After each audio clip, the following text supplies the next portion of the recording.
Tonight on Connecticut's news station, March for Life at the Capitol, the calls for action from residents. And a man accused of stabbing his neighbor to death appeared in court. What we're learning about the investigation. Plus, a former West Haven employee sentenced for stealing COVID relief funds. How long he'll spend behind bars. We are busy. We have some good news here in stores coming up. Now at 6, this is Fox 61, Connecticut's news station. Good evening. Thanks for joining us here on the news at 6. I'm Ben Goldman. And I'm Jen Bernstein. Our top story tonight, hundreds of protesters gathered at the state capitol for the annual Connecticut March for Life. Fox 61's political reporter Emma Wolfhorst joining us live from the Capitol. Emma spoke with supporters and counter-protesters today. Emma, what are those people saying? Well, Jen, Ben, there was a lot of passion and emotion here at the Capitol today. Those pro-life marchers calling on state government and legislators to vote against abortion-related measures up this session. We march for life. Hundreds gathering at the state capitol Wednesday for the annual Connecticut March for Life. Now is not the time to just say we're pro-life. We need to be pro-love. Pro-life supporters hoping for change from state government, calling on lawmakers to vote no on abortion-related bills this session. Your hard-earned money paying for abortion in the state of Connecticut?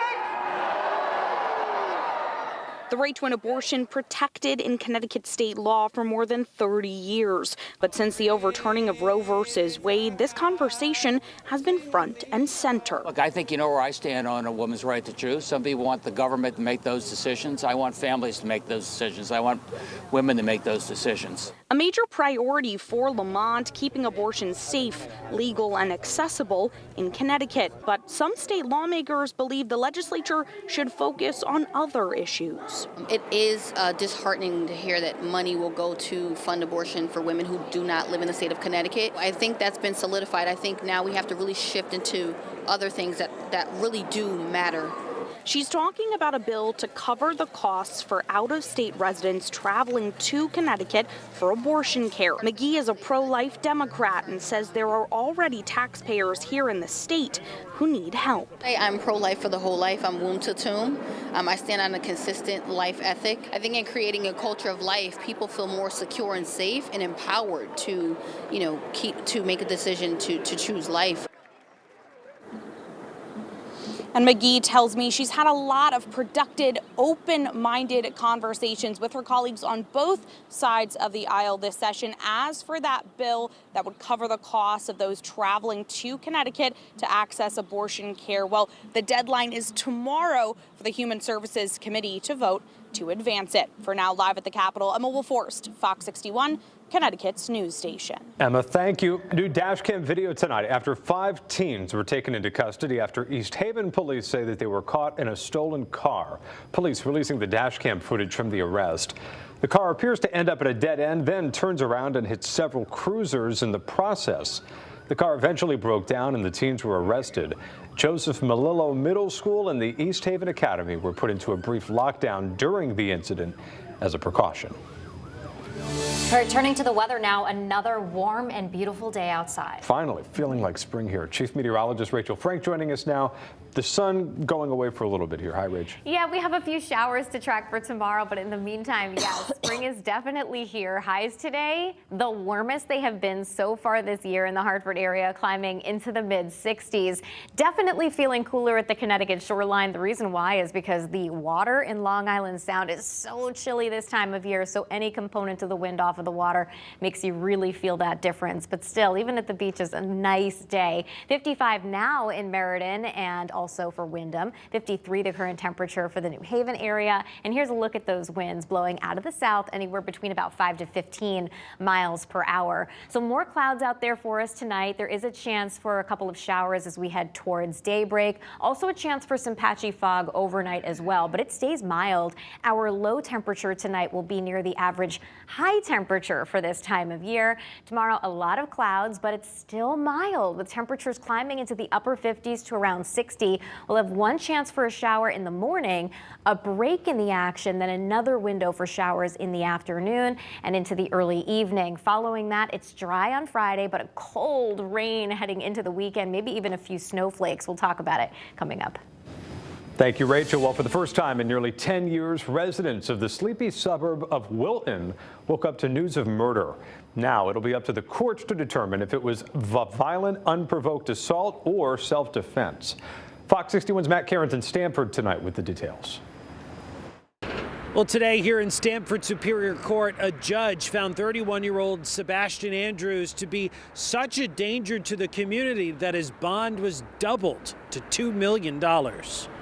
Our first look at 31-year-old Sebastian Andrews, arraigned on a murder charge in Stamford Superior Court Wednesday. He tried to speak, shut down by his attorney. May I have the honor of speaking? You advise your client not to say anything. Mr. Andrews, Kevin Black speaking here. My advice to you is not to say anything at this time.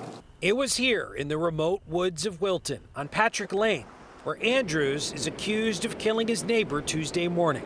The attack taking place in the victim's driveway. There seems to be some kind of psychological issue involved. Before allegedly dragging the victim's body inside this detached garage. It was a violent attack. The victim, 39-year-old Arinzachukwu Ukachukwu, stabbed multiple times. It was a kitchen-style knife. Fox 61 obtained the arrest warrant, which shows Andrews told investigators it was self-defense and that he approached the victim because Andrews allegedly found him, quote, trespassing on his property several times. But there's no information to substantiate that claim. I'm not making any representations. I do just know that there were various Band-Aids and things on his face and his hands. The homicide was reported by Andrews' father. He witnessed through his window of his residence what appeared to be someone resembling his son assaulting the neighbor. If Andrews does make bond, he will not be allowed to stay in his home, where the victim's wife, who wasn't home at the time of the killing, still lives. If that bond is to be posted, the defendant cannot reside at 133 Indian Hill Road. If released, Andrews will be required to wear a GPS monitoring device. He has no previous criminal record. After the killing, he allegedly went to take a shower and then hid in the home until police arrived, where he was placed into handcuffs. Reporting in Stamford, Matt Caron, Fox 61, Connecticut's news station. All right, Matt, thank you very much. Well, new tonight, an Avelo plane from West Palm Beach that was meant to land at Tweed Airport was diverted to Bradley Airport because of an issue with the aircraft.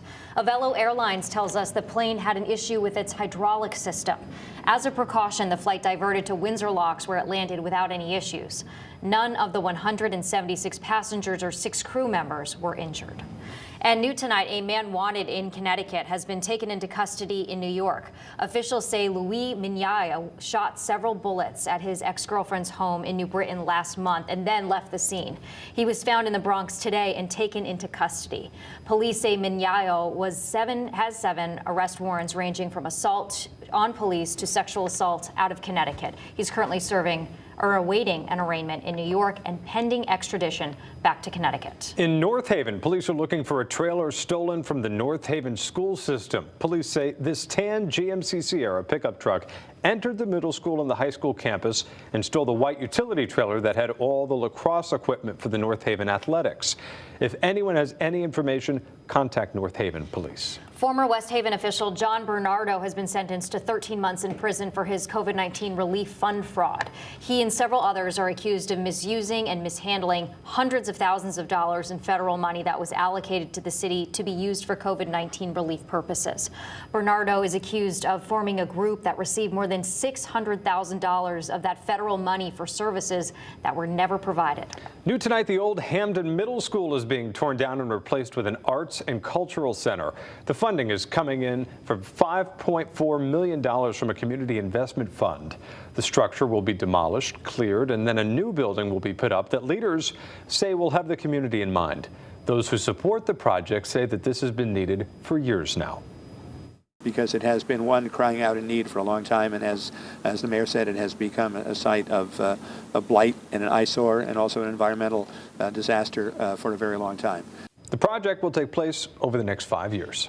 Senator Richard Blumenthal has introduced the Junk Fee Prevention Act today. The legislation looks to end hidden fees on things like concert tickets, hotels, and airfare that cost Americans billions of dollars annually. The bill would require companies to display the full price up front.